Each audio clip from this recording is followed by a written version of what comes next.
ಕಾಂಗ್ರೆಸ್ ಪಕ್ಷದ ಹಿರಿಯ ಶಾಸಕರು ಬಿ ಆರ್ ಪಾಟೀಲ್ ಅವರು ಬಹಳ ಗಂಭೀರವಾಗಿರ್ತಕ್ಕಂಥ ವಿಚಾರವನ್ನು ಮತ್ತು ರಾಜ್ಯದ ಪರಿಸ್ಥಿತಿಯ ಬಗ್ಗೆ ಇವತ್ತು ಬೆಳಕನ್ನು ಚೆಲ್ಲಿದ್ದಾರೆ. ಇವತ್ತು ಬಿ ಆರ್ ಪಾಟೀಲ್ ಅವರು ಇವತ್ತು ಹೌಸಿಂಗ್ ಡಿಪಾರ್ಟ್ಮೆಂಟಲ್ಲಿ ಯಾವ ಇಲಾಖೆ ಬಡಬಗ್ಗರಿಗೆ ರಾಜ್ಯದಲ್ಲಿ ಮನೆಗಳನ್ನು ಕೊಡಬೇಕಾಗಿತ್ತು, ಅಲ್ಲೂ ಕೂಡ ಯಾವ ರೀತಿ ಭ್ರಷ್ಟಾಚಾರ ನಡೀತಾ ಇದೆ ಅನ್ನೋದನ್ನು ಇವತ್ತು ರಾಜ್ಯದ ಜನತೆ ಮುಂದೆ ಒಂದು ಬಿಚ್ಚಿಟ್ಟಿದ್ದಾರೆ. ಆದರೆ ಒಬ್ಬ ಪ್ರಾಮಾಣಿಕ ಬಿ ಆರ್ ಪಾಟೀಲ್ ಅವ್ರನ್ನ ಇವತ್ತು ಆಡಳಿತ ಪಕ್ಷದವರ ಯಾಕೆ ಈಗ ಮಾತಾಡ್ತಿದ್ರಿ ಅಂಥೇಳಿ ಕೆಲವೊಂದು ಕಡೆ ಬೆದರಿಸ್ತಕ್ಕಂಥ ಕೆಲಸ ಕೂಡ ಆಗ್ತಾ ಇದೆ. ಅದು ಒಂದಂತೂ ಸತ್ಯ, ಕರ್ನಾಟಕ ರಾಜ್ಯದಲ್ಲಿ ಈ ಕಾಂಗ್ರೆಸ್ ಸರ್ಕಾರ ಬಂದಾಗಿನಿಂದ ರಾಜ್ಯದಲ್ಲಿರ್ತಕ್ಕಂಥ ಬಡವರಿಗೆ, ರೈತರಿಗೆ ಒಂದು ರೀತಿ ಶಾಪ ಆಗಿ ಪರಿಣಮಿಸಿದೆ. ಕಾಂಗ್ರೆಸ್ ಸರ್ಕಾರದಿಂದ, ಸಿದ್ದರಾಮಯ್ಯ ಸರ್ಕಾರದಿಂದ ರಾಜ್ಯದಲ್ಲಿ ಯಾವ ಬಡವರಿಗೂ ಕೂಡ ಅನುಕೂಲ ಆಗೋದಿಲ್ಲ.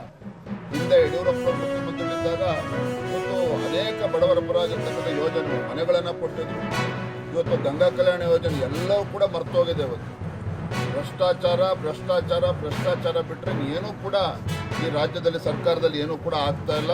ಎಲ್ಲೋ ಒಂದು ಕಡೆ ಸ್ಟೇಟ್ ಸ್ಪಾನ್ಸರ್ಡ್ ಕರಪ್ಷನ್, ರಾಜ್ಯ ಸರ್ಕಾರವೇ ಒಂದು ಭ್ರಷ್ಟಾಚಾರಕ್ಕೆ ಉತ್ತೇಜನ ನೀಡ್ತಾ ಇದೆ, ಬೆಂಬಲವನ್ನು ನೀಡ್ತಾ ಇದೆ. ಇವೆಲ್ಲವೂ ಕೂಡ ಬಿ ಆರ್ ಪಾಟೀಲ್ ಅವರ ಹೇಳಿಕೆಯಿಂದ ಗೊತ್ತಾಗ್ತಾ ಇದೆ. ಇವತ್ತು ನಾವು ಕೂಡ ಭಾರತೀಯ ಜನತಾ ಪಾರ್ಟಿ ಎಲ್ಲ ವಿಚಾರಗಳನ್ನು ಇಟ್ಕೊಂಡು ಬೀದಿಗಳನ್ನ ಮತ್ತೆ ಹೋರಾಟವನ್ನು ಕೈಗೊಳ್ತೇವೆ.